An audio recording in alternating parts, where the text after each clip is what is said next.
कर्नाटक में प्रचंड जीत मिलने के बाद भी कांग्रेस के लिए आगे की राह मुश्किल नजर आ रही है। दरअसल जिन जिन राज्यों में कांग्रेस मजबूत संगठन के साथ काम कर रहा है, वहां पर ऐसा लग रहा है कि चीजें आगे अच्छी रहेंगी, सरकार भी बन सकती है। आगे आने वाले समय में मध्य प्रदेश, छत्तीसगढ़ और राजस्थान में भी चुनाव है। लेकिन जहां पर राज्य में दो बड़े नेता हैं या जिनको लेकर संशय है, वहां पर स्थितियां आपके सामने हैं। थोड़ा सा पीछे जाएं, 2018 विधानसभा चुनाव, छत्तीसगढ़ में सरकार बनी, मध्य प्रदेश में सरकार बनी, राजस्थान में सरकार बनी। मध्य प्रदेश में खींचतान हुई, लेकिन कमलनाथ को मुख्यमंत्री बना दिया गया। उसके बाद ज्योतिरादित्य सिंधिया को देखिए, भाजपा में शामिल हो गए। छत्तीसगढ़ में यह कहा गया कि 2.5 साल का फॉर्मूला है, टीएस सिंहदेव और भूपेश बघेल के बीच ये डिस्कशन हुआ और यह कहा जा रहा है कि राहुल गांधी ने खुद यह तय किया था। लेकिन जैसे ही 2.5 साल का समय पूरा हुआ, भूपेश बघेल ने ताकत दिखा दी, विधायकों की दिल्ली परेड करा दी और सब कुछ ठंडे बस्ते में चला गया और टीएस सिंहदेव पार्टी से किनारे होने लगे। बयानबाजी चलती रहती है, लगातार उनके बयान आते हैं। राजस्थान में मुख्यमंत्री और उप मुख्यमंत्री, प्रदेश अध्यक्ष 2018 के समय सचिन पायलट थे, सरकार बनी, गहलोत को मुख्यमंत्री बनाया गया, सचिन पायलट उप मुख्यमंत्री बने। आज की परिस्थिति में कहां है? बीच में ऐसा लगा कि सरकार गिर सकती है, सचिन पायलट अलग थलग हो गए और अब अपनी ही सरकार के खिलाफ भ्रष्टाचार सहित कई मामलों को लेकर पदयात्रा निकाल रहे हैं। अब आते हैं कर्नाटक पर।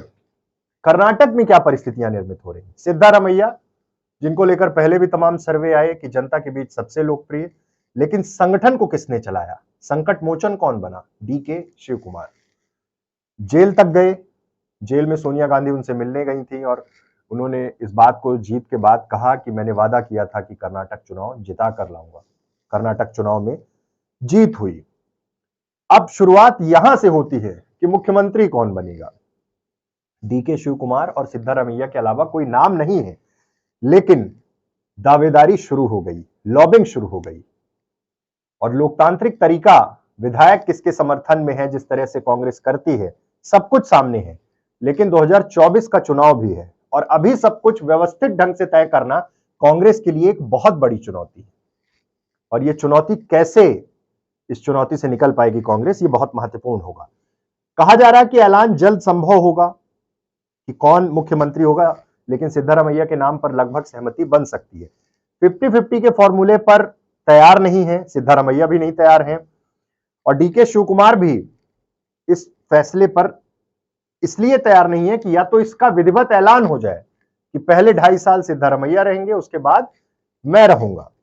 लेकिन क्या ऐसा हो पाएगा? रिपोर्ट सौंपी जा रही है। जो ऑब्जर्वर गए थे वो राष्ट्रीय अध्यक्ष को रिपोर्ट सौंप रहे हैं। उसके बाद सोनिया गांधी से चर्चा होगी, राहुल गांधी मल्लिकार्जुन खड़गे के यहां पहुंचेंगे। आप समझिए कि सरकार बनाना कितनी बड़ी बात होती है, किसी भी राज्य में चुन कर आना, खासकर कांग्रेस के लिए जिसका जनाधार लगातार गिरा था। लेकिन पिछले कुछ महीनों में जब हिमाचल में जीत मिली और अब कर्नाटक में, तो इनके कार्यकर्ता उत्साहित थे। लेकिन अब यह खींचतान, सिद्धारमैया का नाम लगभग तय हो चुका है और अगर नाम तय हो चुका है तो डिक्लेयर क्यों नहीं हो रहा? क्योंकि डीके शिव कुमार को साथ रखना बहुत जरूरी है। पार्टी संगठन को लगातार मदद करना, हर मोर्चे पर जब भी जरूरत पड़ी, जब भी संकट आया, डीके शिव कुमार खड़े रहे। संगठनात्मक क्षमता उनकी बहुत ज्यादा है, उन्हें डिप्टी सीएम बनाया जा सकता है, एक बड़ा पोर्टफोलियो दिया जा सकता है और पीसीसी चीफ भी बने रह सकते हैं। दूसरी कंडीशन यह है कि 3 साल तक सिद्धारमैया मुख्यमंत्री रहे, उसके बाद 2 साल डीके शिव कुमार रहे। लेकिन डीके शिव कुमार चाहते हैं कि इस तरह का विवाद नहीं होना चाहिए, पहले ही ये डिक्लेयर कर दिया जाए कि 3 साल तक ये रहेंगे, उसके बाद मैं रहूंगा। राहुल गांधी मल्लिकार्जुन खड़गे के आवास पर पहुंचे, वहां पर चर्चा हुई। डीके शिव कुमार ने हालांकि ये बयान दिया कि मैं ना तो धोखा दूंगा और ना ही मैं ब्लैकमेल करूंगा, लेकिन संगठन को यह सोचना होगा कि क्या जिम्मेदारी दी जाए। कर्नाटक के तुमकुरू में कांग्रेस नेता जी परमेश्वर के समर्थकों ने उनके लिए मुख्यमंत्री पद की मांग को लेकर धरना दिया।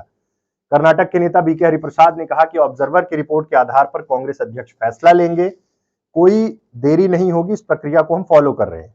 दीपक बावरिया भी वहां पर पर्यवेक्षक थे, वो भी खड़गे के आवास पर पहुंचे थे और अखिल भारतीय वीर शैव महासभा ने कांग्रेस अध्यक्ष को पत्र लिखकर लिंगायत समुदाय से किसी को मुख्यमंत्री बनाए जाने की मांग की। कितने मुख्यमंत्री बनेंगे कर्नाटक में, ये भी बहुत महत्वपूर्ण होगा, क्योंकि मुस्लिम समाज ने भी कहा है कि उनको 5 मंत्री पद मिले उनके समाज से। तमाम तरह की चीजें हैं। रिपोर्ट सौंपने के बाद क्या परिस्थितियां निर्मित होगी, डीके शिवकुमार या सिद्धारमैया, और अगर सिद्धारमैया तो डीके शिवकुमार को क्या जिम्मेदारी दी जाएगी, ये देखना बहुत दिलचस्प होगा, बहुत महत्वपूर्ण होगा, क्योंकि इससे 2024 की दिशा भी तैयार होगी। और जहां पर इस तरह का फॉर्मूला, जहां पर 2 पावरफुल लीडर रहे हैं, वहां पर इस तरह की परिस्थितियां हुई हैं कि कांग्रेस को नुकसान हुआ है। बात चाहे राजस्थान की हो, चाहे छत्तीसगढ़ की हो। छत्तीसगढ़ में तो फिर भी कांग्रेस मजबूत स्थिति में है, लेकिन राजस्थान में सचिन पायलट ने अपनी सरकार के खिलाफ मोर्चा खोल रखा है, बगावत जैसी चीजें हैं, यात्राएं कर रहे हैं और यात्राओं में लाखों लोग जुट रहे हैं। ये बड़ी बात है। क्या कुछ करेगा कांग्रेस संगठन, ये देखना महत्वपूर्ण होगा। बहुत बहुत धन्यवाद।